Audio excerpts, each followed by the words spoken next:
Price the Lord. ஆண்டவருடைய நாமம் மகிமைப்படுவதாக. இந்த காலவேளையிலேயும் ஆண்டவருடைய சமூகத்தில் கூடி வந்திருக்கிற உங்கள் யாவரையும் ஆண்டவர் ஆஸ்வதிப்பாராக.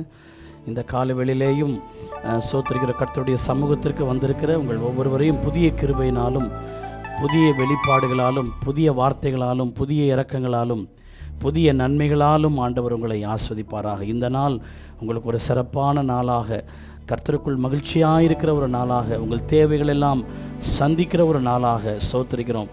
பாவத்தின் மேல் ஜெயம் எடுக்கிற ஒரு நாளாக கர்த்தர் இந்த நாளை மாற்றி உங்களுக்கு ஆசீர்வாதமாய் நடத்துவாராக. Praise the Lord. சோத்திருக்கிறோம். நம்ம எல்லா கண்களை மூடி ஜெபம் பண்ணுவோம். எங்களை நேசிக்கிற நல்ல பிதாவே, இந்த புதிய நாளை எங்கள் ஆயுசு நாட்களோடு ஒரு நாளாக இணைத்து தந்ததுக்காய் சோத்திரம். இந்த காலவெளியிலே உங்கள் சமூகத்தில் கூடி வந்திருக்கிற நம்முடைய ஒவ்வொரு பிள்ளைகளையும் நீர் ஆஸ்வதிப்பீராக. ஆண்டவரே மை சோத்திரம். பாடப்படுகிற பாடல்கள், கர்த்தருடைய வார்த்தை, ஜெபம் எல்லாவற்றிலேயும் கர்த்தருடைய பிரசன்னம், கிருபை, தயவு, மகிமை உண்டாயிருக்க உதவி செய்யும். தாழ்த்துறம் ஒப்பு கொடுக்கிறோம். இயேசுவின் ரத்தம் ஜெயம். இயேசுவின் நாமத்தில் ஜெபிக்கிறோம் நல்ல பிதாவே. ஆமேன், ஆமேன். கிறிஸ்துவுக்குள் பிரியமான கர்த்தருடைய பிள்ளைகளே, 2009 வருஷத்தில் ஒரு ஞாயிற்றுக்கிழமையில் கருப்பு குதிரை பஞ்சத்துக்கு அடையாளப்படுத்தி என்கிறதான தலைப்பிலே கர்த்தருடைய வார்த்தைகளை நான் பகிர்ந்து கொண்டேன். அந்த நாளில் அந்த வார்த்தை அநேகருக்கு ஆசீர்வாதமாக இருந்தது. கேளுங்கள், ஆசீர்வாதம் பெறுங்கள். கர்த்தர் உங்களை ஆசீர்வதிப்பாராக.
விசேஷம் 6ஆம் அதிகாரம் 5வது வசனத்தையும் 6வது வசனத்தையும் உங்களுக்காக வாசிக்கிறேன். வெளிப்படுத்தின விசேஷம் 6ஆம் அதிகாரம் 5ஆம் வசனம் 6ஆம் வசனத்தை வாசிக்கிறேன்.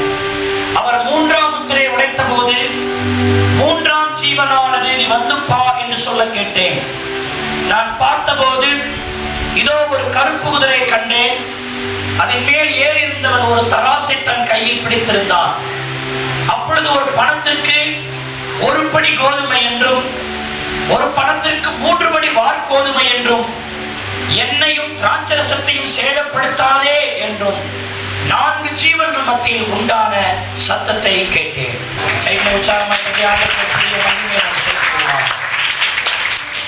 கடைசி கால சத்தியங்களை உங்களுக்கு கடந்த 3 வாரங்களாக உங்களோடு கூட நான் பகிர்ந்து கொண்டு வருகிறேன்.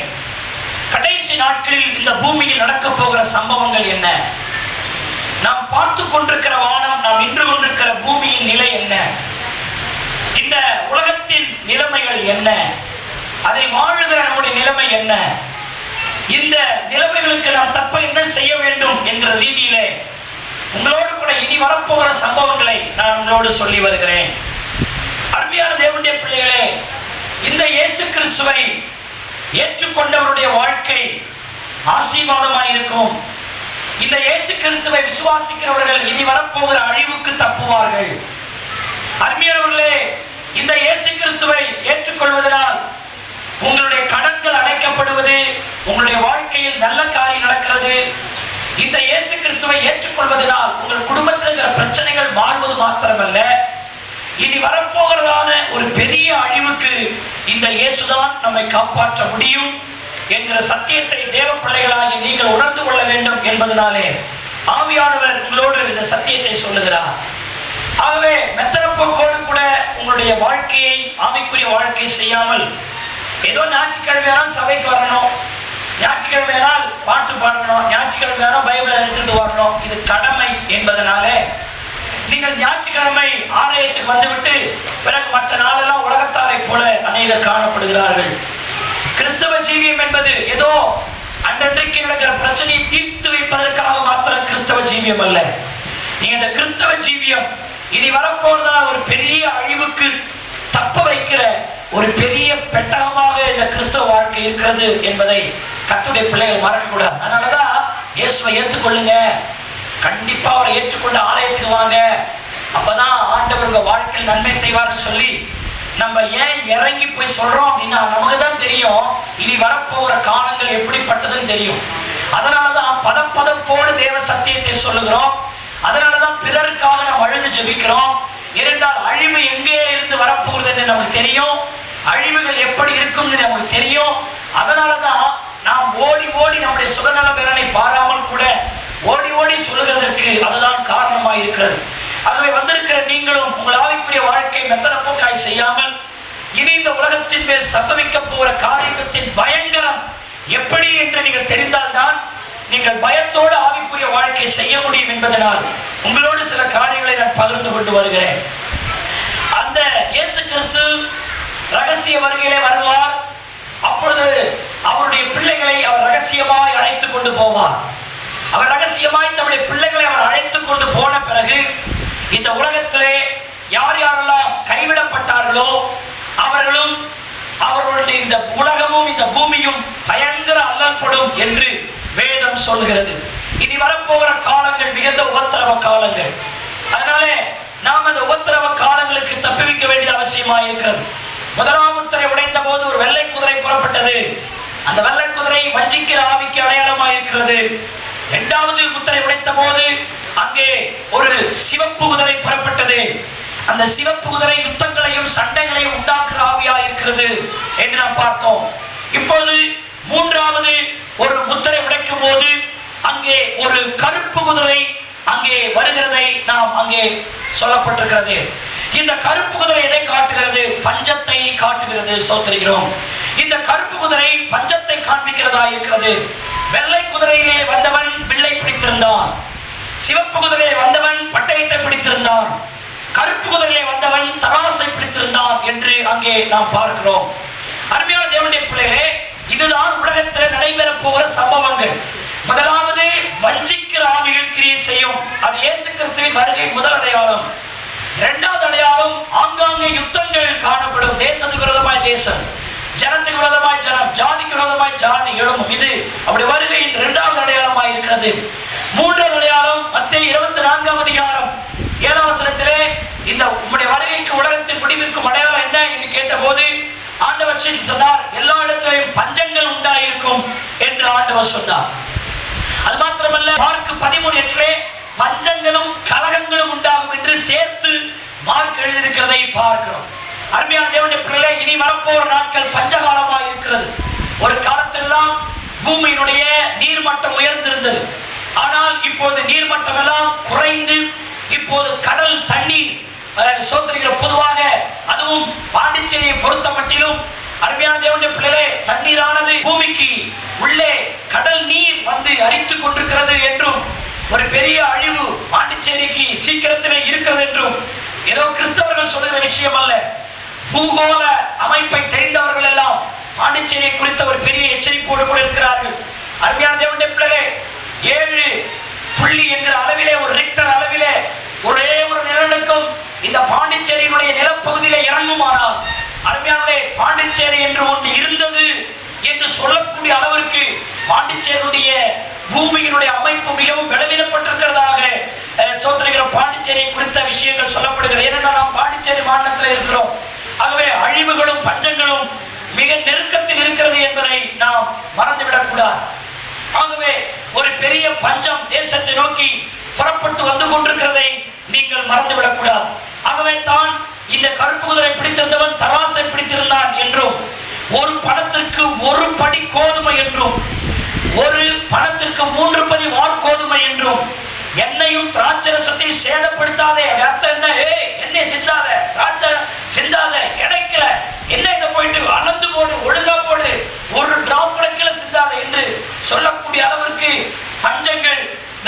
பஞ்சத்தை நோக்கி விரைந்து கொண்டிருக்கிறது என்பதை நாம் கருத்தில் கொள்ள வேண்டும். ஆமோஸ் 8:11 நான் பஞ்சத்தை அனுப்பும் நாட்கள் வரும் என்று சேனைகளின் கர்த்தர் சொல்கிறார் என்று எழுதப்பட்டிருக்கிறதை பார்க்கிறோம். அது ஆகாரக்குறைவினால் வந்த பஞ்சம் அல்ல, வேத வசனம் கிடைக்க கூடாத ஒரு பெரிய பஞ்சகாலம் வருகிறது என்று சொல்லப்பட்டிருக்கிறது. வேத வசனத்துக்கே பஞ்சமானால் சாப்பாட்டின் கதி என்னாகும் என்பதை யோசித்து நீங்கள் பார்க்க வேண்டும். ஆகவே ஒரு பெரிய பஞ்சம் தேசத்தை நோக்கி புறப்பட்டு வந்து கொண்டிருக்கிறது. ஆகவே இந்த பஞ்சத்துக்கு தேசம் தப்ப வேண்டியது மிக அவசியமாக இருக்கிறது. அருமையான தேவனுடைய பிள்ளைகளே, அமெரிக்கா தான் இந்த உலகத்தினுடைய பெரிய வல்லரசு நாடு என்று சொல்லுகிறோம். இந்த உலகத்தில் இருக்கிற எல்லா தேசங்களை விட ரொம்ப முன்னோடியான தேசம் அமெரிக்கா தேசம் என்று சொல்லுகிறோம். ஆனால் இன்றைக்கு அமெரிக்கா தேசமானது தன்னுடைய பணத்தை எல்லாம் யுத்தத்திற்காகவே செலவு செய்து, இராணுவத்துக்காகவே செலவு செய்து, விவசாயத்திற்கு அதிகமாக அமெரிக்கா செலவு செய்யாமல் அமெரிக்கா இராணுவங்களுக்காகவே யுத்தங்களுக்காகவே அநேக டாலர்களை அநேக பணங்களை அவர்கள் கோடியாய் மில்லியனாய் அவர்கள் செலவு செய்ததினாலே இன்றைக்கு அமெரிக்காவிலே பயங்கரமான ஒரு பொருளாதார நெருக்கடி வந்திருக்கிறதை குறித்து இன்றைக்கு இந்த காரியங்களிலே இந்த காலகட்டத்திலே நாம் செய்தித்தாள்களை வாசித்துக் கொண்டிருக்கிறோம். அமெரிக்காவின் பொருளாதாரம் வீழ்ச்சி அடைந்து கொண்டிருக்கிறது. அமெரிக்காவுடைய டாலருடைய மதிப்பு குறையும் அபாய கட்டத்தில் இருக்கிறது. அமெரிக்காவிலே பயங்கரமான சோதரிக்கிறோம் நிலையிலே வாழ்ந்தவர்கள் எல்லாரும் இன்றைக்கு வீட்டை எல்லாவற்றையும் விட்டு வீட்டை எல்லாவற்றையும் கடனை அடைத்து விட்டு வீடே இல்லாதபடிக்கு இன்றைக்கு கூடாரம் போட்டு வாழ்ந்து வருகிறதாக இன்றைக்கு அமெரிக்காவிலிருந்து வருகிற செய்திகளை நாம் பார்க்கிறோம். அமெரிக்காவுடைய பணத்தினுடைய வேல்யூ குறைந்திருக்கிறதாக நாம் இங்கே பார்க்கிறோம். அது மாத்திரமல்ல, அமெரிக்கா வீதிகளில் பிச்சை எடுக்கிறவர்களுடைய எண்ணிக்கை பெருகி கொண்டு வருகிறது என்று சொல்லி சமீபத்தின் செய்தியை பார்க்கிறோம். இதை நான் ஏன் உங்களுக்கு சொல்லுகிறேன் என்றால், இந்த உலகத்திலேயே தேசங்களிலே அமெரிக்கா தான் உயர்ந்த தேசம், வல்லரசு என்று சொல்கிறோம். அந்த அமெரிக்காவின் நிலைமையே இன்றைக்கு தள்ளாடி கொண்டிருக்கிறதால் ரஷ்யாவின் நிலை என்ன யோசித்து பாருங்கள்.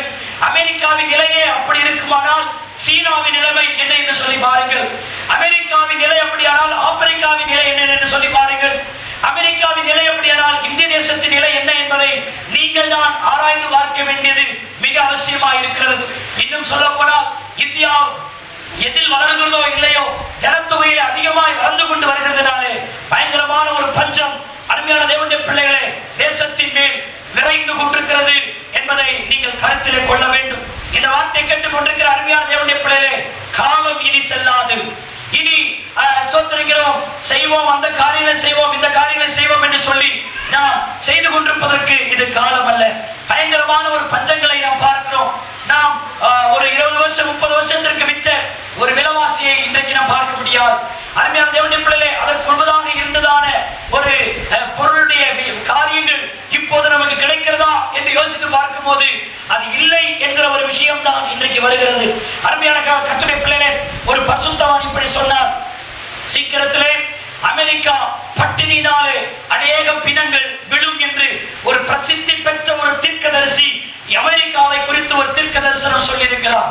பட்டினியினால் அமெரிக்கா தேசத்தில் பிணங்கள் விழும் என்று. அருமையான இந்த செய்திகளை நான் கேட்டபோது அலறுகிறேன், நடுங்குகிறேன். இந்த விஷயத்தை திருச்சபைக்கு சொல்ல வேண்டும் என்று சொல்லி நான் ஏவப்படுகிறேன். அமெரிக்கா என்று சொல்லும் போது அது அந்த தேசத்துக்கு வருகிற காரியம், எனக்கு அதனால் ஒன்றுமில்லை என்று நாம் அப்படி எடுத்துக்கொள்ளக் கூடாது. ஏனென்றால் வளர்ந்தது தேசம் அதுதான். அதற்கே நெருக்கடியானால் நம்முடைய தேசத்தினுடைய நிலைமையை நாம் ஆராய்ந்து பார்க்க வேண்டியது மிக அவசியமாக இருக்கிறது.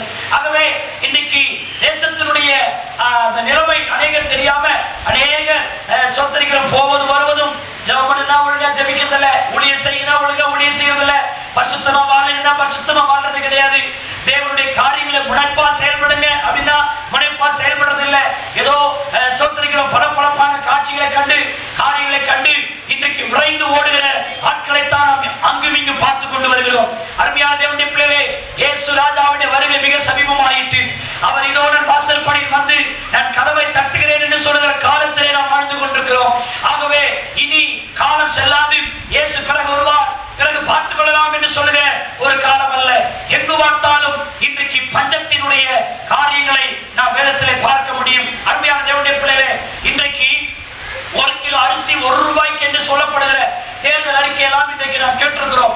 அருமையான 1 கிலோ அரிசி 1 ரூபாய் கிடைக்கிற இந்த காலத்திலேயே எத்தனை குடும்பங்கள் இன்றைக்கு தவிக்கிறது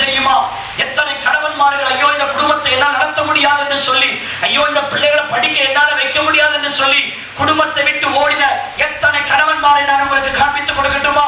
ஐயோ, இந்த பிள்ளைகள் எல்லாம் என்னால் வளர்க்க முடியாது, இந்த பிள்ளைகளுக்கு எல்லாம் ஸ்கூல் ஃபீஸ் கட்டி என்னால் ஒன்றும் செய்ய முடியாது என்று வீட்டை விட்டு ஓடி போன எத்தனையோ மனைவிமார்களை நான் உங்களுக்கு காட்டட்டுமா?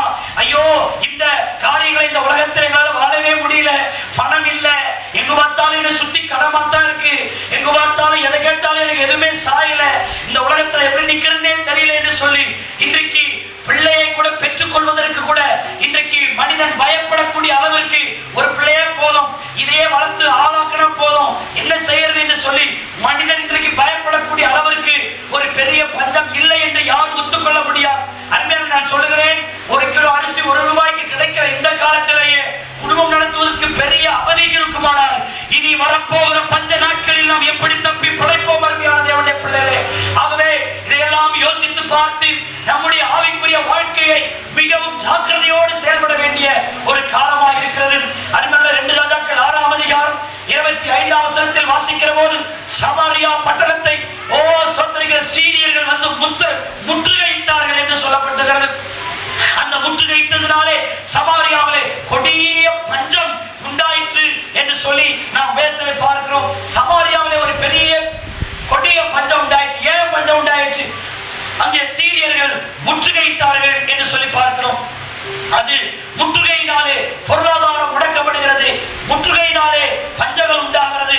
நாடுகளிலே பஞ்சம், பட்டணங்களிலே பஞ்சம், தனிப்பட்ட வாழ்க்கையிலே பஞ்சம், மாவட்டங்களிலே பஞ்சம், இப்படி கொடிய பஞ்சங்கள் முற்றுகையினாலே உண்டாகிறதை நாம் வேதத்திலே பார்க்க முடியும்.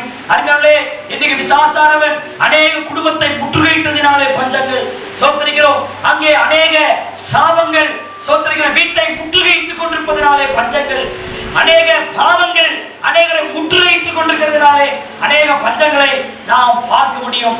அருமையான தேவனுடைய பிள்ளைகளே, எனக்கு ஒரு வார்த்தை இதயத்தை சோதர வேதனைப்படுத்துகிறது. இரக்கமுள்ள ஸ்திரீகளே தங்கள் பிள்ளைகளை கரியாய் வெட்டி சாப்பிட்டார்கள் என்று வேதம் சொல்லுகிறது. அந்த வார்த்தையை படிக்கும் போது நான் அழுகிறேன். ஸ்திரீகள் பேசிக்கொண்டார்களாம், இன்றைக்கு உன் பிள்ளையை கரியாக்கி சமைத்து சாப்பிடுவோம், நாளைக்கு என் பிள்ளையை கரியாக்கி சமைத்து சாப்பிடுவோம் என்று இரக்கமுள்ள ஸ்திரீகளே அப்படி சொன்னார்கள் என்று சொல்லப்பட்டிருக்கிறது. இரக்கமுள்ள ஸ்திரீகள் என்று பெயர் பெற்றும் தங்கள் பிள்ளைகளை வெட்டி சாப்பிடக்கூடிய அளவிற்கு வேதாகம நாட்களிலே பஞ்சங்கள் இருந்திருக்குமானால் இனி வரப்போகிற அந்த கிறிஸ்துவினாலின் பஞ்சங்கள் எப்படியா இருக்கும், கடைசி காலத்தின் பஞ்சங்கள் எப்படியா இருக்கும் என்று யோசித்து பாருங்கள். இந்த செய்தியை சொல்லிக் கொண்டிருக்கும் போது அருமையான வாலிப தம்பி, வாலிப தங்கச்சி, பெரியம்மா, பெரியய்யா, சோபகமாய் வாழ்ந்து கொண்டிருக்கிறவர்களே, நீங்க சொல்றீங்க பாஸ்டர், எங்க வீட்டுல அப்படி இல்லையே, எல்லாம் சரியாதான் நடக்குது, வேலைக்கு 3 வேளை ஆகாரம் வருது, நாங்கள் திருப்தியாய் சாப்பிடுகிறோம், நல்லா உடுத்துறோம், நல்லா இருக்கிறோம், இது பண்ணலாம் நடக்கலையே என்று சொல்லி ஒருவேளை செருக்கான இதயத்தோடு இந்த செய்தியை கேட்க வேண்டாம். அருமையான தேவனுடைய பிள்ளையே, இந்த செய்தியை நான் சொல்லிக் கொண்டிருக்கிற செய்தி இனி வரப்போகிற நாட்களில் இந்த உலகத்தில் வரப்போகிற விஷயங்கள், பரம்பிக் கொண்டிருக்கிற விஷயங்களை நான் சொல்லிக் கொண்டிருக்கிறேன். சில அழிவுகள் கண்களுக்கு தெரியும், சில அழிவுகள் கண்களுக்கு தெரியாமலே படர்ந்து வந்து கொண்டிருக்கிறது. அந்த கண்களுக்கு தெரியாமல் அந்த படர்ந்து வந்து கொண்டிருக்கிற அந்த பெரிய அழிவுக்கு சபை தப்பிவிக்க வேண்டும். நீ இந்த செய்தியை கேட்கிற நீ தப்பிவிக்கப்பட வேண்டும். இந்த செய்தியை கேட்கிற நீ காப்பாற்றப்பட வேண்டும். இந்த செய்தியை கேட்கிற நீ அந்த பரம ராஜ்யத்துக்குள்ள பிரவேசிக்க வேண்டும் என்கிற நோக்கத்தோடு ஆவியானவர் உன்னோடு பேசிக் கொண்டிருக்கிறார். அருமையான தேவனுடைய பிள்ளைகளே, இந்த செய்தியை நீங்கள் ஏதோ அசாத்துத்தனமாக நீங்கள் கேட்கக்கூடாது என்று சொல்லி உங்களை அன்போடு கூட கேட்டுக் கொண்டிருக்கிறேன். அருமையான தேவனுடைய பிள்ளைகளே, பயங்கரமான பஞ்சங்கள், பயங்கரமான காரியங்கள் தேசத்துக்கு விரோதமாய் எழுப்பி வந்து கொண்டிருக்கிறதை நாம் வேதத்திலே பார்க்கிறோம். அருமையான தேவனுடைய பிள்ளைகளே, இன்றைக்கு ஒவ்வொரு நாளும் என்னதான் ஜெபம் பண்ணாலும் சரிதான், என்னதான் காரியம் செஞ்சாலும் சரிதான், எத்தனை பரிசுத்தவான்கள் கூடி நின்று ஜெபிச்சாலும் சரிதான். அருமையான தேவனுடைய பிள்ளைகளே, இனிமேல் ஏறின விலைவாசிகளை குறைக்கிற காரியங்களோ அல்லது சுமூகமான பொருளாதார காரியங்களோ உண்டாக்க எந்த மனுஷனாலும் முடியாது. ஏனென்றால் அவர் சொன்ன காரியங்கள் நடக்க ஆரம்பித்து விட்டன. ஆங்காங்கே பஞ்சங்கள் உண்டாயிருக்கும் என்று தேவன் சொன்னாரே, அந்த காலம் இதோ சீக்கிரமாய் சமீபித்து விட்டது. ஆகவே அந்த ராஜாவின் வருகைக்கு நாம் ஆயத்தமாவதை தவிர வேறு வழிகளை, அந்த ராஜாவின் வருகைக்கு கலந்து செல்வதற்கான செயல்களை எடுப்பதை தவிர வேறு வழி இல்லை. அருமையான தேவனுடைய பிள்ளைகளே, ஒரே ஒரு மாற்று கருத்து அதுதான், ஒரே ஒரு மாற்று கருத்து அதுதான்.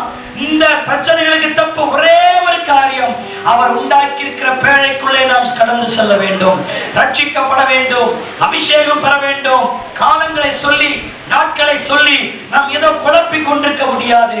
இன்னைக்கு இந்த வார்த்தையை கேட்டுக்கொண்டிருக்கிறார்களே சகோதரா சகோதரி, உன் ஆவிக்குரிய வாழ்க்கை இன்று எப்படி இருக்கிறது? உன் ஆவிக்குரிய வாழ்க்கையை நீ எப்படி நடத்தி கொண்டிருக்கிறாய்? உனக்கு இந்த ஆவிக்குரிய வாழ்க்கையினுடைய காரியங்களை நீ எப்படி யோசித்துக் கொண்டிருக்கிறாய் என்பதை நீ யோசித்து பார்க்க வேண்டும். வேதத்திலே இந்த பஞ்சங்கள் ஆங்காங்கே எழும்பும். அங்கே பாருங்கள், கருப்பு குதிரையிலே வந்தவன் தராசை பிடித்திருந்தான். அவன் வரும்போதே தராசை பிடித்தவனாய் இந்த கருப்பு குதிரையை வருகிறான். கருப்பு என்கிறது பஞ்சத்தை காண்பிக்கிறது. அருமையான தேவனுடைய பிள்ளையே, ஒரு காலத்துல தாராளமாய் சாப்பிட்டோம், தாராளமாய் எல்லாவற்றையும் செய்தோம். ஆனால் இனி வரப்போற நாட்களே திராட்சரசத்தையும் எண்ணெயும் சேதப்படுத்தாதே என்று சொல்லி எச்சரிக்கிற ஒரு காலங்கள் வந்து கொண்டிருக்கிறது. இனி வரப்போற நாட்களே வெள்ளியும் பொன்னும் கேட்பாரற்று கிடக்கும், ஆனால் ஆகாரம் மனுஷனுக்கு கிடைக்காது. எல்லாரும் கையிலே பணத்தை வைத்திருப்பார்களாம், ஆனால் சாப்பிட ஆகாரம் இருக்காது. அதனால இது கதை அல்ல, இது நிஜமாய் நடக்க போகிறது. எல்லாரும் வெள்ளையும் பொன்னையும் கேட்பாரற்று வீதிகளிலே அதை எரிந்திருப்பார்கள் என்று சொல்லப்பட்டுகிறது. நீ என்னதான் நகை மேல நகை வாங்கி என்னதான் பண்ணாலும் அதை எடுத்துக்கிட்டு பிச்சு பிச்சு வெட்டி வெட்டி சாப்பிட முடியும், சோத்திருக்கணும், ஒன்றும் செய்ய முடியாது. சில நாட்கள் நகையை வாங்குவதிலையும் நகையை போடுவதையும் ஒரு பெருமையை காட்டுகிறார்கள்.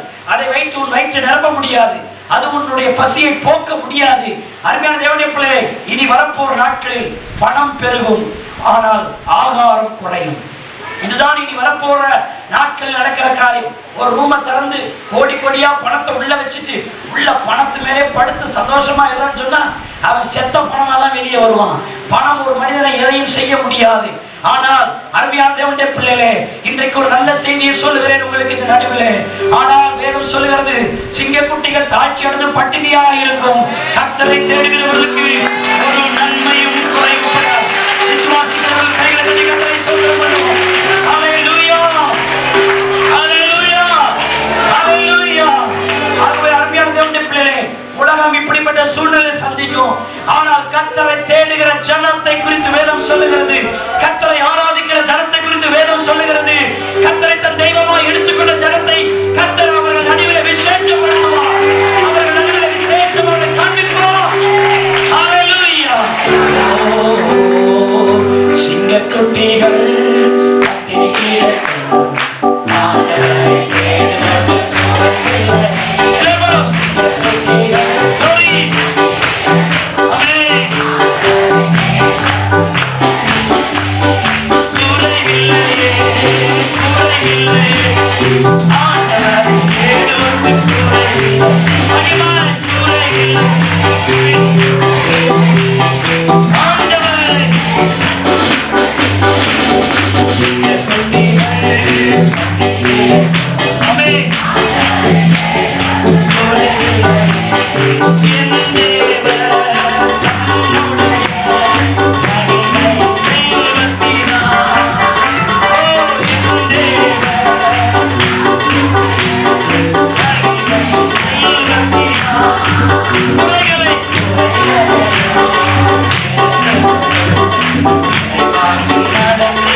தேசத்தின் மரியாதைகள் எல்லாம் விழுந்து போகும். பஞ்சங்களால் குடும்ப குல பெருமை எல்லாம் விழுந்து போகும். பஞ்சங்கள் எல்லாருடைய வாழ்க்கையும் அது களங்கப்படுத்தும் ஒரு பெரிய பஞ்சம் வந்து கொண்டிருக்கிறது. இனி வரப்போ நாட்டில் சொல்லுவார்கள், அவங்க எப்படி இருந்தாங்க தெரியுமா, அவங்க எப்படி வாழ்ந்தாங்க தெரியுமா, இன்னைக்கு ஒண்ணுமில்லாம போயிட்டாங்கன்னு சொல்லி இன்றைக்கு எத்தனையோ பேரை குறித்து நாம் கேள்விப்படுகிறோம். ஒரு காலத்துல பயங்கரமாய் வாழ்ந்தவர்கள் இந்த தெருவிலே, ஊரிலே, சமுதாயத்திலே எல்லாருடைய பேருக்கு முதாக மதிப்பாக கௌரவமாய் வாழ்ந்த எத்தனையோ பேருடைய வாழ்க்கையில் அந்த பஞ்சங்கள் கடந்து சென்று அவருடைய மரியாதைகள் எல்லாவற்றையும் இன்றைக்கு இழந்து வருகிறது. அருமையான தேவனுடைய பிள்ளைகளே, இன்றைக்கு பொருளாதார பஞ்சங்கள், பற்றாக்குறைகள், இன்றைக்கு தேசங்கள் விவசாயத்துக்கு கொடுக்கிற மதிப்பை விட யுத்த தளவாடங்களுக்கு இன்றைக்கு அதிகமாக பணத்தை விரயம் செய்கிறதினாலே, அருமையான தேவனுடைய பிள்ளைகளே, பணம் பற்றாக்குறைகளினாலே தேசத்தினுடைய காரியங்கள் எல்லாம் அங்கே விழுந்து போகிறதா இருக்கிறது. மாத்திரமல்ல, ஒரு விஷயங்கள் எப்படி இருக்கிறது, இன்றைக்கு ராணுவங்கள், அந்த ராணுவ தலைவர்கள், ராணுவ வீரர்கள் தான் தேசத்தை பாதுகாக்கிறோம் சொல்லுகிறோம்.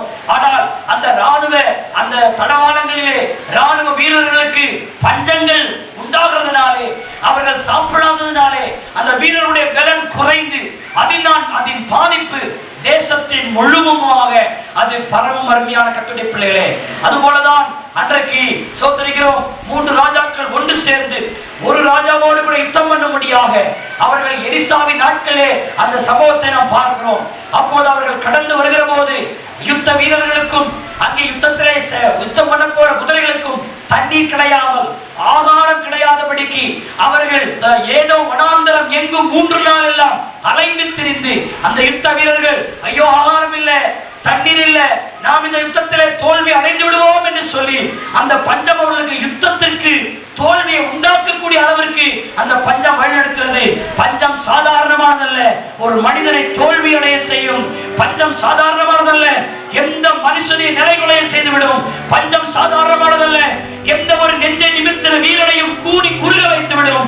பஞ்சம் ஒரு பொல்லாத ஆவி, பஞ்சம் ஒரு பொல்லாத சபிக்கப்பட்ட சாபம். அருமையானவர்களே, இந்த செய்தியை சொல்லிக் கொண்டிருக்கிற என்னுடைய உள்வேட்கை என்ன தெரியுமா? இந்த உலகத்தில் எவ்வளவு காலம் தேவன் நம்ம வைத்திருக்க போறார் என்று தெரியவில்லை. ஆனால் இந்த உலகத்தில் இருந்து அந்த ராஜாவின் அரண்மனைக்கு போகிற இந்த இடைப்பட்ட காலங்களிலே பஞ்சத்தை ஜெயித்த ஒரு வாழ்க்கையை கர்த்தர் நமக்கு கண்டிடுவாராக. இந்த செய்தியை கேட்டுக் கொண்டிருக்கிற உன் குடும்பம் இந்த பஞ்சத்துக்கு தப்ப வேண்டும். இந்த செய்தியை கேட்டுக் கொண்டிருக்கிற நீ அந்த பஞ்சத்துக்கு தப்ப வேண்டும். அந்த பஞ்சத்துக்கு நீங்க ஆளாக கூடாது என்ற ஒரு நோக்கத்தினாலே இந்த செய்தி ஆண்டவர்களோடு பேசிக் கொண்டிருக்கிறார். ஈசாக்கு நாட்களிலே ஒரு பஞ்சம் வந்தது. அருமையான தேவனுடைய பிள்ளைகளே, ஐயா, இன்னைக்கு நான் சொல்லுகிறேன், இன்றைக்கு இந்த உலகத்தில் வாழும்போது பஞ்சங்கள் வருவது இயல்பு. ஆனால் அந்த பஞ்சங்களை ஜெயிப்பது யார் என்பதுதான் கேள்வி. அருமையானவர்களே, ஈசாக்குடைய வாழ்க்கையில ஒரு பஞ்சம் வந்தது. ஈசாக்கு என்ன செய்வது என்று அவன் ஆண்டவரை நோக்கி பார்த்தபோது கர்த்தர் சொன்னார், இந்த பஞ்சம் உன்னுடைய வாழ்க்கையிலே வந்தாலும் நீ இந்த பஞ்சத்திலே நீ கானானில் தான் இருக்க வேண்டும். நீ எகிப்தை நோக்கி போய்விடக் கூடாது, பெலிஸ்தீனை நோக்கி போய்விடக் கூடாது. நான் உன்னை எங்கு இருக்க சொல்லுகிறேனோ அந்த இடத்திலே தான் குடியிருக்க வேண்டும் என்று ஆண்டவர் ஈசாக்குக்கு கட்டளையிட்டார். இன்னைக்கு இந்த வார்த்தையை கேட்டுக்கொண்டிருக்கிற அருமையான சகோதரா, சகோதரி, உன்னுடைய வாழ்க்கையில கஷ்டங்கள் வருகிறது, பிரச்சனைகள் வருகிறது என்பதனாலே நீ இயேசுவை விட்டு விலகி ஓடாது. இயேசுவை விட்டு விலகி ஓடுவதனாலே உன் பஞ்சம் சரியாகாது. இயேசுதான் உன் பஞ்சங்களில் உன்னை உயிரோடு கூட காக்கிறவராய் இருக்கிறார். இயேசுதான் உன் பஞ்சங்களில் உன்னை உயிரோடு கூட காக்கிற தெய்வமாய் இருக்கிறார்.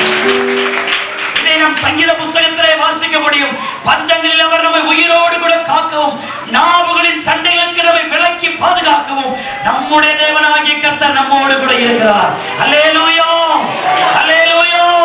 எல்லாரும் சொல்லுங்க, நான் ஆராதிக்கிற என்னுடைய தேவன் பஞ்சங்களிலும் என்னை உயிரோடு கூட காக்கிறவர். அல்லேலூயா. எல்லாரும் சொல்லுங்கள், பஞ்சம் என் உயிரை எடுக்காதபடிக்கு பஞ்சங்களில் என்னை உயிரோடு கூட காக்கிறவர். சகோதரனே, சகோதரியே, உன்னுடைய குடும்பத்திலே அது இல்லை இது இல்லை என்கிற ஒரு பஞ்சம் உன் வாழ்க்கையில் இருக்கிறதா? ஓ, வியாதியோடு கூட இருக்கிறவனுக்கு சுகம் ஒரு பஞ்சத்தை போல இருக்கிறது. என் வாழ்க்கையில பணம் இல்லை, சுகம் இல்லை, ஆசீர்வாதம் இல்லை, எனக்கு வீடு இல்லை, எனக்கு அது இல்லை, இது இல்லை, இல்லை இல்லை என்கிற ஒரு நிலைமையில இங்கு வந்திருக்கிறாயா? உன்னை உள்ளவனாய் மாற்றுவதை உள்ளவனாய் மாற்றுகிற வல்லவனை குறித்து நான் பேசிக் கொண்டிருக்கிறேன். இனி வரப்போகிற ஒரு பஞ்சத்துக்கு உன்னை தப்புவிக்க மாத்திரமல்ல, இப்போதும் உன்னை பஞ்சத்திலிருந்து விலக்கி பாதுகாக்க என் ஆண்டவர் ஜீவனுள்ளவராய் இருக்கிறார். அல்லேலூயா. இந்த சத்தியம் கர்த்தரை தேடுகிறவர்களுக்கும் மாத்திரமே உரியதாக இருக்கிறது. ஈசாக்கு செய்த காரியம் என்ன? அந்த பஞ்சத்தின் நடுவிலும் கர்த்தர் சொன்ன இடத்திலே அவன் இருந்தான். ஆகவே நீ கர்த்தரை விட்டு போகாமல் கர்த்தர் சொன்ன இடத்திலே இருக்கும் போது அவர் உன்னை பஞ்சத்தின் நடுவிலும் உன்னை பாதுகாக்கிற கர்த்தராய் இருப்பார். அருமையான சகோதரியே, அருமையான சகோதரனே, உன் வாழ்க்கையில பிரச்சனை வரும்போது அங்க ஓடலாமா, இங்க ஓடலாமா, இங்க எனக்கு விடுதலை கிடைக்குமா, அங்க எனக்கு விடுதலை கிடைக்குமா, மனுஷன் உன்னை அலைய வைப்பான். அங்க போ, இங்க போ, இங்க போன்னு சொல்லுவான். அப்படிலாம் போவாத. வேதம் சொல்லுது, அவருடைய உயர்த்தும்படி அவருடைய பலத்த கருத்துக்குள்ளே அடங்கிரு. ஓ, நீ மாத்தாளை போல அலைந்து திரிவதனால் பஞ்சம் மாறாது. மரியாதை போல தேவ சமூகத்திலே நீ அமரும் போது உன்னை விட்டு எடுபடாத ஒரு நல்ல பங்கை உனக்கு ஆண்டவர் தருவார். உனக்கு விசேஷ பங்கை ஆண்டவர் தருவார். நான் பிரசங்கிக்கிற தேவன் யார் தெரியுமா? சிங்கக்குட்டியை கூட விட்டு விட்டு உனக்கு சோறு போடுகிற தெய்வத்தை பற்றி நான் பேசிக் கொண்டிருக்கிறேன். சிங்கக்குட்டிகளை கூட தவிச்சிருந்து பற்றியா இருக்கும். ஆனால் கர்த்தரை தேடுகிறவர்களுக்கு ஒரு நன்மையும் குறைபடாது என்று விசுவாசிக்கிறவர்கள் கைகளை தட்டி கர்த்தரை சொல்லுங்கள். எல்லாரும் சொல்லுங்க, நான் சேவிக்கிற தேவன் சிங்கக்குட்டிகளை கூட விட்டு விட்டு எனக்கு சாப்பாடு கொடுக்கிற தெய்வம். விசுவாசிக்கிறீங்க? சிங்கத்துக்கு ஒரு பெரிய விசேஷம் கூட இருக்கு. என்னன்னா, அது என்ன செய்யுமா, தன்னுடைய குகையில அது தன் குட்டிகளுக்கு தேவையான ஆகாரத்தை அது வேட்டையாடி கொண்டு வந்து அதனுடைய அந்த குகையில அதை நிரப்பி வைக்குமா. இதை குறித்து வேதத்திலும் சொல்லப்பட்டிருக்கிறது. அது தன்னுடைய ஆகாரத்தை கொண்டு வந்து தன் குட்டிகள் பட்டினியா இருக்கக்கூடாது என்பதில் சிங்கம் அது அப்படிப்பட்ட யோசனை உள்ள ஒரு விலங்கா இருக்கிறது. ஆகவேதான் ஆண்டவர் அதை அப்படி நமக்கு ஓமானப்படுத்தி சொல்லி இருக்கிறார். அப்படிப்பட்ட தன் குட்டி பட்டினியா இருக்கக்கூடாது என்று சொல்லி அதற்கு தேவையான ஆதாரங்களுக்கு மேலாக அது கொண்டு வந்து அது தன்னுடைய குகையிலே அது சேர்த்து வைக்குமா. அந்த சிங்க குட்டிகள் கூட பட்டினியா கூட கிடக்குமா. ஆனால் அவரை தேடுகிற மக்கள், கர்த்தரை தேடுகிற மக்கள், கர்த்தரை ஆராதிக்கிற மக்கள், கர்த்தரை சேவிக்கிற மக்கள் ஒரு குறைவும் இல்லாதபடி கர்த்தர் பாதுகாத்துக் கொள்ள நல்லவராக இருக்கிறார். அருமையான தேவனுடைய பிள்ளைகளே, நாம் ஆராதிக்கிற தேவன் பஞ்சங்களில் நம்மை பாதுகாக்கிறவர். இன்றைக்கு இந்த ராத்திரி இந்த காலவேளையிலே நீ பஞ்சத்தோடு கூட இருக்கிறாயோ, உன் வாழ்க்கையில பஞ்சமாய் நீ உட்கார்ந்து கொண்டிருக்கிறாயோ, ஓ, நான் எத்தனையோ டாக்டரை பார்த்து விட்டேன், ஒரு சுகம் கூட எனக்கு கிடைக்கல, வியாதியோடு தானே வாழ்றேன், என் வாழ்க்கையில சுகமே ஒரு எட்டாத கனியா இருக்கிறது என்ற கவலையோடு கூட இருக்கிறாயா சகோதரி, சகோதரா? அருமையான சகோதரி, உன் குடும்பத்துல எந்த நேரமும் பணம் குறைவு, என் வாழ்க்கையே கஷ்டத்துல தான் போயிட்டு இருக்கிறது, என் படகு அசைந்து அசைந்து போய் கொண்டிருக்கிறது, எனவே கவலைப்பட்டு கொண்டிருக்கிறாயா? என் குடும்பத்துல எப்ப பார்த்தாலும் சண்டை, எப்ப பார்த்தாலும் குழப்பம், சமாதானமே என் வீட்டுல இல்லை, எல்லாம் பஞ்சமா இருக்கிறது, பஞ்சம் என் வீட்டில் தலை விரித்து ஆடுகிறது, எல்லா இடத்துல வெறுமை, என் வீட்டுல எல்லா பொருளும் நான் வித்துட்டேன், இருந்த பொருள் எல்லாம் மார்வாடி கடைக்கு போயிடுச்சு, இருந்த பொருள் எல்லாம் வித்து வித்து சாப்பிட்டுட்டேன், என் வீடு எல்லாம் வெறுமையா இருக்குன்னு சொல்றியா? நான் ஆராதிக்கிற தேவன் நம்முடைய பிள்ளையுடைய வீட்டை பொக்கிஷங்களால் நிரப்புகிறவர், வீட்டை ஆசீர்வதிக்கிறவர், வீட்டை நன்மையால் நிரப்புகிறவர், பஞ்சத்திலிருந்து உயர்த்துகிறவர். ஆராதிக்கிற தேவன். ஹல்லேலூயா, ஹல்லேலூயா. அருமையான தேவனுடைய பிள்ளைகளே, பஞ்சம் பயங்கரமானது, ஆனால் தேவன் அதன் நடுவில் நமக்கு ஜெயத்தை உண்டாக்குறவர். ஓ, சோத்திரிக்கிறோம். பாருங்கள், எலியாவின் நாட்டில் ஒரு பஞ்சம் வந்தது.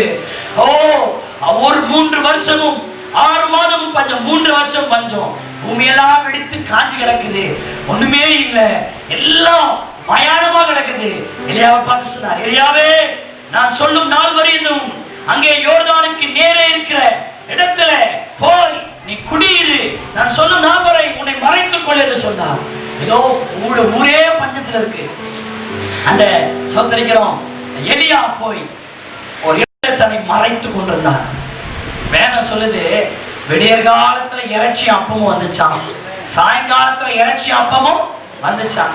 நீங்க யார் வீட்டுல போய் விடியற் காலையில போய் ஏதாவது சோறு இருக்காமான்னு கேட்டா 2 அப்பம் அப்படிதான் அனுப்புவாங்க.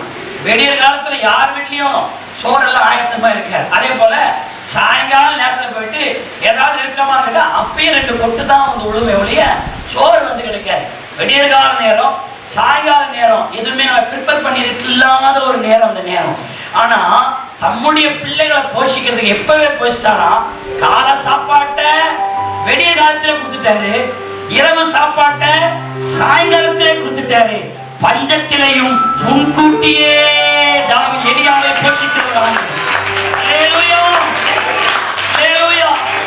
ஆண்டவர் எப்படி கொடுக்கிறார் பார்த்தீங்களா? அப்பமும் என்ன என்ன கொடுத்தாருங்க? சத்தமா சொல்லுங்க.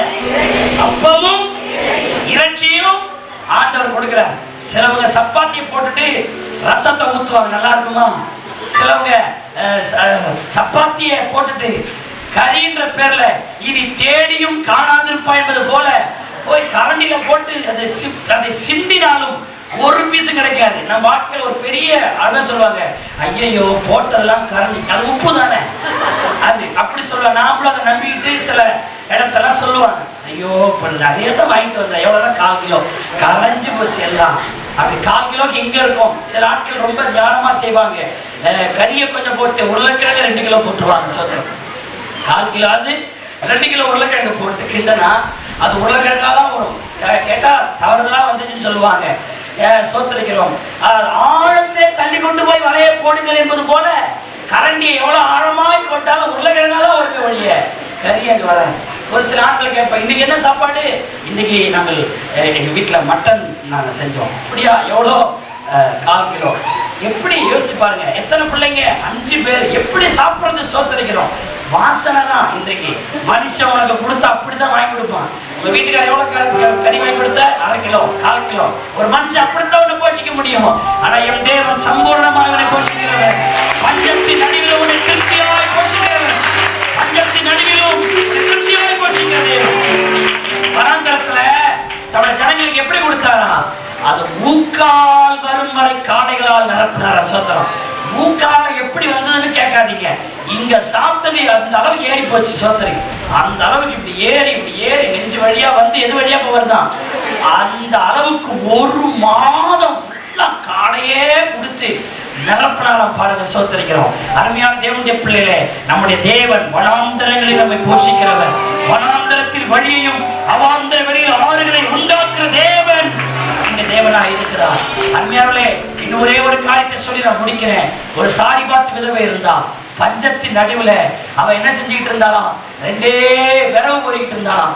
அங்க எலியா வந்தான். எலியா வந்து சொன்னா, சோதரம் எனக்கு குடிக்க கொஞ்சம் தண்ணி கொண்டு வான்னு சொன்னான். உடனே அந்த அம்மா தண்ணி கொடுக்க போச்சு. போனவனே சொன்னா, தண்ணியோடு கூட கடிக்க சாப்பிட ஏதாவது கொண்டு வான்னு சொன்னான். அப்போ அந்த அம்மா சொன்னாங்களா, எங்க வீட்டுல கொஞ்சோண்டு எண்ணெயும் கொஞ்சோண்டு பாவம் தான் இருக்கு, அதுக்காக 2 விரவு பொறுக்கிட்டு இருக்கிறோம். அதுல நானும் என் பிள்ளையும் சாப்பிட்டு செத்து போக போறோம். சாப்பிட்டு என்ன செய்ய போறோம்? செத்து போக போறோம். ஏனென்றால் பிறகு சாப்பிட ஒண்ணுமே இல்லை, எங்க வீடெல்லாம் காலியா தான் இருக்கு என்று சொன்னாங்க. அப்போ எலியா சொன்னானா, எது எப்படி இருந்தாலும் முதலாவது சுடுகிறதுல அதுல எனக்கு எடுத்துக்கொண்டு வந்து கொடு அப்படின்னு சொன்னாங்க. பஞ்சத்தின் நடுவிலும் அந்த சாரி வார்த்தை. அதுக்கப்புறம் கேள்வி கேட்காம அந்த ஊழியக்காரன் சொன்ன வார்த்தை அப்படியே கேட்டு, கொஞ்சம் மாவுதான், கொஞ்சம் எண்ணெய் தான், அதுல முதலாவது சுட்ட அப்பத்தை அடைய கொண்டு வந்து ஊழியக்காரனை கொண்டான். அது ஊழியக்காரன் கொடுத்ததில்ல, அது ஆண்டவருக்கே கொடுத்ததுக்கு அடையாளம். அருமையான தேவனுடைய பிள்ளைகளே, அவள் கொடுத்து விட்டு அவள் தன்னுடைய எதிர்காலத்தை குறித்து அவள் சிந்திக்கல. கொடுத்துட்டா. இனி என் பிள்ளை நான் என்ன சாப்பிட போறேன்னு தெரியல, கொடுத்துட்டா. ஆனா பைபிள் என்ன தெரியுமா சொல்றது? பஞ்சகாலம் தீரும் மட்டும் மாவிலே பானை குறையாமலும் கலயத்துல எண்ணெய் குறையாதபடி பஞ்சகாலம் தீரும் மட்டும் சாரிபாத் விதவையை கர்த்தர் போஷித்தார். அல்லேலூயா, அல்லேலூயா, அல்லேலூயா. அருமையான தேவனுடைய பிள்ளையே, இன்றைக்கு அந்த தேவன் உயிருள்ளவராய் இருக்கிறார். அந்த தேவன் இன்றைக்கு ஜீவன் உள்ளவராய் இருக்கிறார். நான் அபிஷேகத்தை நிறைந்தவனாய் சொல்லுகிறேன். இந்த செய்தியை கேட்கிற உன் வீட்டின் பானையிலே மாவு குறையாதபடிக்கு, உன் கலயத்திலே எண்ணெய் குறையாதபடிக்கு, உன் பஞ்சத்திலே கர்த்தரை போஷிக்கும்படியான அபிஷேகத்தை கர்த்தர் உன் வீடுகளுக்குள்ளே அனுப்புவாராக, உன் குடும்பத்துக்குள்ளே அனுப்புவாராக. இயேசுவின் நாமத்தில் பஞ்சம் என்கிற பொல்லாத ஆவியே என் விசுவாச குடும்பத்தை விட்டு வெளியேறு என்று உனக்கு இயேசுவின் நாமத்தில். ஹல்லேலூயா. எல்லாரும் சொல்லுங்க, என் பானையிலே மா குறைவதும் இல்லை,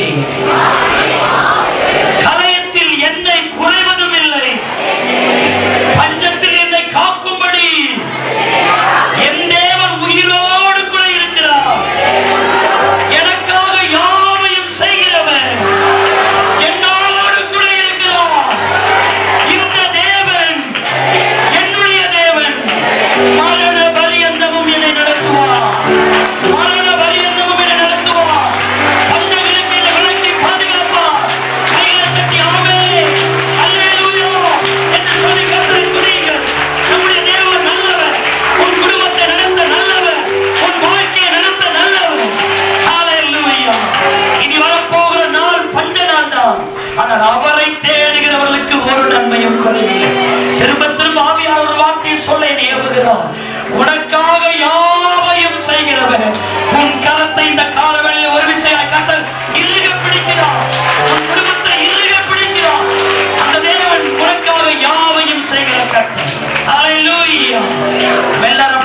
விருப்பமாய் எனக்காக யாவையும் செய்கிற தேவன் என்னோடு கூட இருக்கிறார். வேதனையோடும் கவலையோடும் கூட இருக்கிற சகோதரியே, கஷ்டத்தோடு துன்பத்தோடும் இருக்கிற சகோதரியே, நீ பயப்படாதே. எல்லாவற்றையும் செய்கிற தேவன் உன்னோடு கூட இருக்கிறார். ஆனால் நீ செய்ய வேண்டியது என்ன? இந்த கடைசி காலத்தில் நீ செய்ய வேண்டியது என்ன? கர்த்தரை தேட வேண்டும், கர்த்தரை இறுக பற்றிக் கொள்ள வேண்டும். ஓ ஹalleluya! பஞ்சங்கள் உயிரோடு கூட காக்கிறவரை நீ பற்றிக் கொள்ள வேண்டும். என்ன பிரச்சனை இருந்தாலும், whatever, என்ன ப்ராப்ளமாய் இருந்தாலும், என் தேவன் அதை நின்று உன்னை விடுவிக்கிறவன், அதை நின்று உன்னை விடுவிக்கிறவன். ஆண்டவருடைய சமூகத்தை உன்னை அர்ப்பணிக்க மாட்டாயா? ஆண்டவரே, என்னை முற்றிலுமாய் உடைய சமூகத்தில் அர்ப்பணிக்கிறேன், என்னை முற்றிலுமாய் உடைய சமூகத்தில் அர்ப்பணிக்கிறேன், என்னை முற்றிலுமாய் உடைய சமூகத்தில் அர்ப்பணிக்கிறேன். ஹalleluya!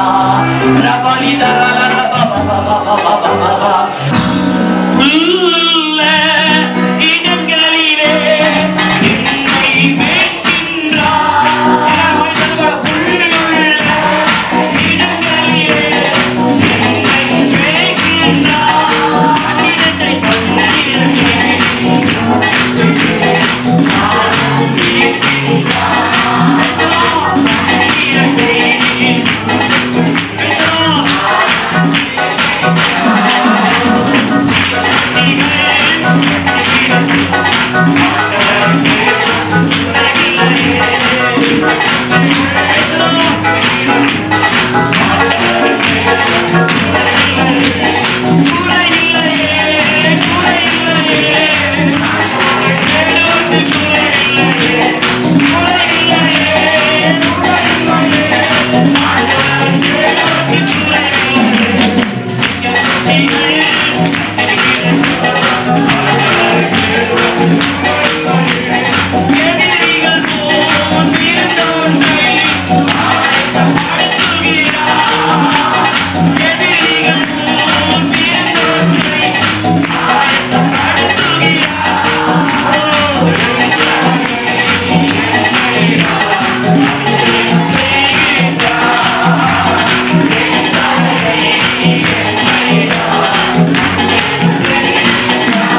அழிவுக்கு நம்முடைய சபை, நம்முடைய குடும்பங்கள் பாதுகாக்கப்படும்படியாக கர்த்தரை ஸ்தோத்திரம் பண்ணுவோம்.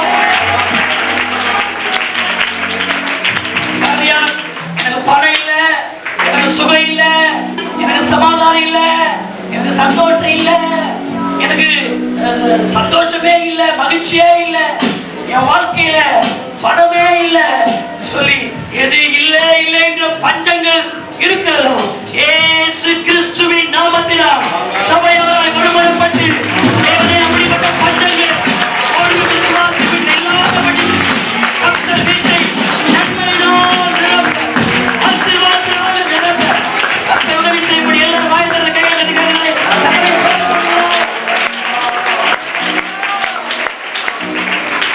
செபிப்போம். நல்ல பிதாவே, நல்ல வேலைக்காய் நன்றி. மூன்றாம் முத்திரை உடைத்த போது கருப்பு குதிரை விட்டு வெளிப்பட்டது. கருப்பு குதிரையே என்னவன் தன் கைகளிலே தராசை பிடித்திருந்தான். ஒரு பணத்திற்கு ஒரு படி கோதுமை என்றும், ஒரு பணத்திற்கு 3 படி வார்கோதுமை என்றும், என்னையும் திராட்சரசத்தையும் சேதப்படுத்தாதே என்றும் 4 ஜீவர்கள் மத்தியிலே உண்டான சத்தத்தை கேட்டேன் என்று யோவான் மூலமாக வெளிப்படுத்துற இனி வரப்போற சத்தியங்களுக்காக நன்றி செலுத்துகிறோம். இயேசுப்பா, இந்த உலகத்தில் வாழும்போது அந்த குதிரையின் ஆவி, அந்த குதிரையினுடைய சமாச்சாரங்கள், அந்த குதிரையினுடைய பிரவேசம் ஒரு வீட்டிலும் இல்லாதபடிக்கு நீரே அந்த வீட்டை ஆளுகை செய்கிறார். பஞ்சத்தை எங்களை உயிரோடு கூட காக்கிறவரே, எங்களுக்காக யாவையும் செய்கிறவரே, எங்களோடு வாழ்கிறவரே, எங்களுக்கு ஜீவனாக இருக்கிறவரே, எங்களை பயப்படாதே என்று சொன்னவரே, திகையாதே என்று சொன்னவரே, கரத்தை பிடித்திருக்கிறார் ஐயா. நீங்க ஜனங்களை நடத்துங்கப்பா, உங்களை வெட்கப்படுத்தாம நீங்க நடத்துங்கப்பா, நீங்க பாதுகாத்து நடத்துங்கப்பா, நீங்க கூட இருந்து நடத்துங்கப்பா. இந்த குதிரை யார் வீட்டுக்குள்ள நுழையாதபடி பார்த்துக் கொள்ளுங்கப்பா. நீங்க கூட இருந்து வெற்றி மேல வெற்றி தாங்க. இன்னைக்கு யார் யார் புதிதாக வந்தார்களோ அவளை விசேஷமாய் ஆசீர்வதியும். அந்த குடும்பத்தில் எல்லா பிரச்சனையும் நீக்கும். இயேசு என்ற அந்த பிரசனம் அவர்களுக்குள் கடந்து செல்வதற்காக உங்களுடைய வாழ்க்கையில் இருக்கிற எல்லா பிரச்சனையும் எடுத்துக்கொள்கிறாங்க, பஞ்சங்கள் எடுத்துக்கொள்கிறாங்க. நீர் உயர்ந்திருக்கிறாங்க. இயேசுவின் நாமத்தில் ஜெபிக்கிறோம் ஜீவனுள்ள நல்ல பிதாவே. ஆமென், ஆமென். நம்முடைய கர்த்தராகிய இயேசுவின் கிருபை, பிதாவாகிய தேவனுடைய அன்பு, பரிசுத்த ஆவியானவருடைய ஐக்கிய வழிநடத்துதல், பாதுகாப்பு, பராமரிப்பு இன்றும் இன்று சதா நாட்களும் கிறிஸ்துவின் வருகை பரியந்தமும் நம் அனைவரோடு கூட இருப்பதாக. ஆமேன், ஆமேன். நம்ம எல்லாரும் சேர்ந்து சொல்லுவோம். என் ஆத்துமாவே கர்த்தரை ஸ்தோத்திரி, என் முழு உள்ளமே அவருடைய பரிசுத்த நாமத்தை ஸ்தோத்திரி. என் ஆத்துமாவே கர்த்தரை ஸ்தோத்திரி, அவர் செய்த சகல உபகாரங்களையும் மறவாதே. அவரின் அக்கிரமங்களை எல்லாம் மன்னித்து என் நோய்களை எல்லாம் குணமாக்கி என் பிராணனை அழிவுக்கு விலக்கி மீட்டு கிருபையினால் இரக்கங்களினாலும் முடிசூட்டி நன்மையினால் என் வாயை திருப்தியாக்கி கழுகுக்கு சமானமாய் திரும்ப என் வயதை வால வயது போல் ஆக்குகிறார். அல்லேலூயா, அல்லேலூயா, அல்லேலூயா. Praise the Lord Jesus. கர்த்தர் உங்களை அதிகமாய் ஆசீர்வதிப்பாராக. ஆமென்.